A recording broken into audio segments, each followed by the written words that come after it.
अस्सलाम वालेकुम जी। मेरा नाम मोहम्मद मनशा है। चाकू साहब में घर आ मेरे को जो कुछ है, मेरे दो बच्चे हैं, दो बच्चियाँ ने।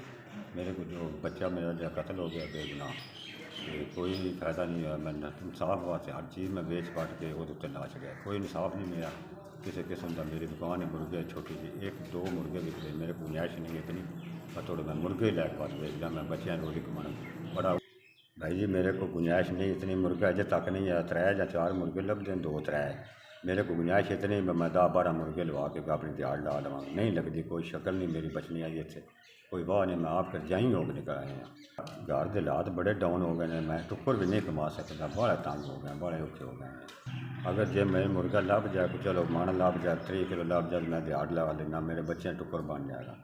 तो मेरी शक्ल को नहीं टुक्कर बनाने, 4 मार के पैसे भी नहीं पूरे ले। दुकान का किराया भी देने, अगू किराए फिर मकान भी ले लैने, अपने जो गुंजाइश ही कोई नहीं रही। किराया 5, 10, 15 गाडा गले कर 15,000 रुपया कर्जे हसना मिल लभ गया। अल्लाह पाक तुहाडे पुत्तरां दी जिंदगी करे, तुहाडी जिंदगी करे, तुहाडे कारोबार में बरकत पाए। मेरा काम चला छड़िया, मैं बहुत सारा मजबूर है, चौखा सारा मजबूर आ। मैं घर भी छड़ के किसी के घर बैठे हाँ मंग के। ये सर जी मैं मुर्गा लवांगा, मेरे बच्चे भी टोकर खान दे, रोटी खान दे, कोई दिहाड़ को बन जाए अल्लाह करे तो मेहरबानी तुहाडी जे तुस मेरी मदद कर छड़िए। 15,000 रुपया हसने कर्जा, 3,000 रुपया हर महीने के महीने मैं जमा करांदा। हो सकता है जे अल्लाह करे कारोबार चल जाए मैं पहले जमा करांदा रहां नालों नाल।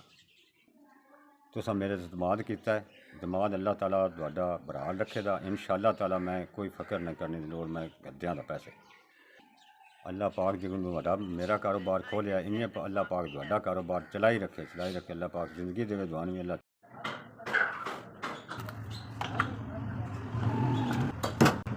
मेरा रोज़गार चल गया अल्लाह की मुर्गा